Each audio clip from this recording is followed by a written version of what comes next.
So since being exonerated Yes. for the charges of Battery on a law enforcement officer and obstruction without violence.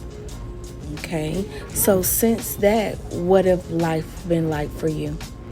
You know, it's been a gift and a curse at the same time. It's been a challenge. It's been a struggle. It's not been easy. You know, trying to rebuild my life financially, mentally, physically. But I have found moments of happiness. You know, being able to know that I'm a free man, being able to spend more time with my children, and not having that fear of possibly going to prison for a crime I've never committed. So, in that sense, you know, it feels good to be free and to have my freedom. But, you know, I'm still suffering from the traumatic experience and the trauma that I went through. And I'm still fighting for justice. So what has been the response of the community? Response to the community has been overwhelmingly positive.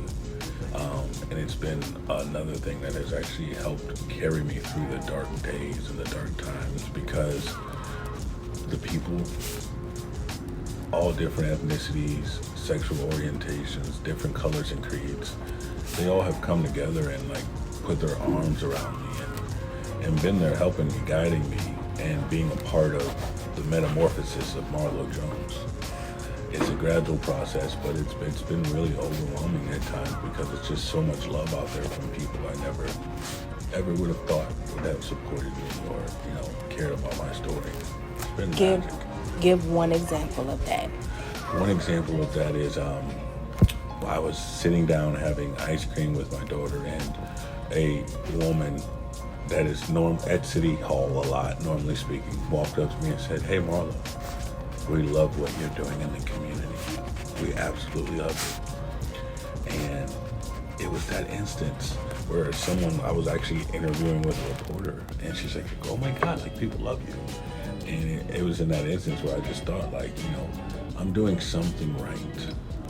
Because since then I've been working with Faith in Florida as a community organizer in Pasco County, you know, working to build a beloved community, working around the issues of protecting democracy, social justice, equality, and it's just been good to meet and connect with people and kind of empower them and remind them that they have power, but also meeting them where they are and finding stories and telling my story.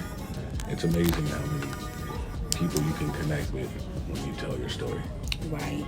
So now that's been the community's response. What's the city's response that you can gather? Well, the city's response, from what I can gather, is they're running and they're putting their heads in the sand. They don't want to face the music. They think they do no wrong. They don't want to be held accountable. So I know that there is a lawsuit. I know you can't really speak too much on it, but how is that case going? Yeah. So the case is actually moving through the federal courts. We've been assigned a federal judge.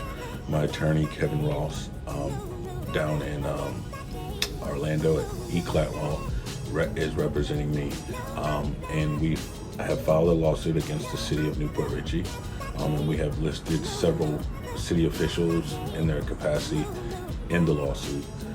It is moving its way through the courts. Just last week, the judge denied the city's motion to dismiss the lawsuit, which means it will move forward through the courts. The judge is Kimberly. Didn't say that how you said the judge denied the city's motion to dismiss the lawsuit. The city, the defendants, the city, put forth the motion to dismiss the lawsuit, and the judge overseeing the case ruled to dismiss. Dismiss. Yeah, meaning that they wanted the judge to just throw it out. Right. She declined to do so. She set the trial. The trial is set for November of 2024. So we're moving through the process. It's a long, grueling process, but we're moving through it. I have confidence that we will get our fair day in court. We want the jury to see and hear, and the judge to see and hear what happened. You know, we believe, and I believe, my rights were violated. Many of my rights. I was, maliciously prosecuted to the fullest extent of the law. And I'm still suffering mentally.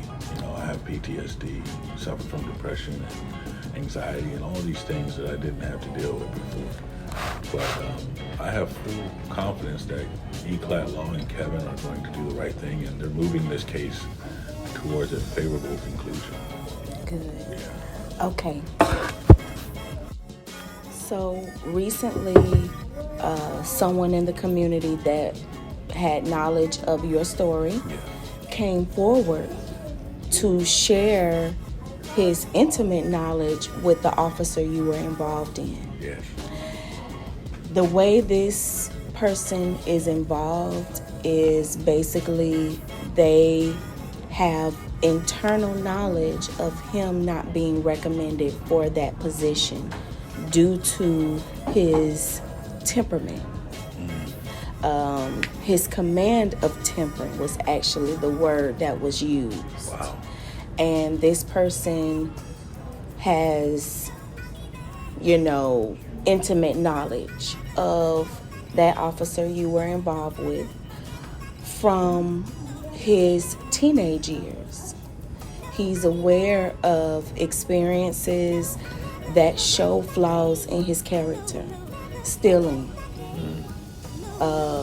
use of drugs, and these things were covered up according to this witness. He has given me a full account of these things. How do you feel knowing that this officer was not recommended for this position because of his temperament, and that he has a flawed past but was allowed to arrest you? Upon hearing this information from this source, it's not surprising, very disturbing, and it just leads you to think, if the officer who accused me of that false crime had maybe been held accountable in his life, in his youth, and even in his adult life, he probably wouldn't have been able to be in a position of power to try to send innocent people of color to jail. I have a strong feeling that I'm not the only person of color that officer came across and probably have wronged, sent to jail, lied on. I was the only man that was going to probably fight back to the end of time, which they were not expecting. But it's very disturbing, and it's even more so disturbing from what I hear, that he had these character flaws and he was still able to become a police officer. Police officers who we hold to a higher standard because they protect and serve our community. Right. So because this former officer's father was a police chief, I have reason to believe that that's why he got to where he's at and where he was. He would not have been able to attain all of that if he was just a regular Joe. And everybody knows who his father is, and everybody knows the things they say about him. But I do think it's a travesty, because if he had been disciplined, or if he would actually, if the proper channels and things were followed that spot those character flaws of people we shouldn't put in those positions, I would not have to go through the hell that I went through. I would not have to be fighting for my life and my freedom and my mental health if maybe somebody had did their research, followed up, and said, we can't put this guy as a police officer. He doesn't have the integrity for the job. He has character flaws. And there's a favoritism here. It's a good old boy network. This is what we mean when we say good old boy network. That's a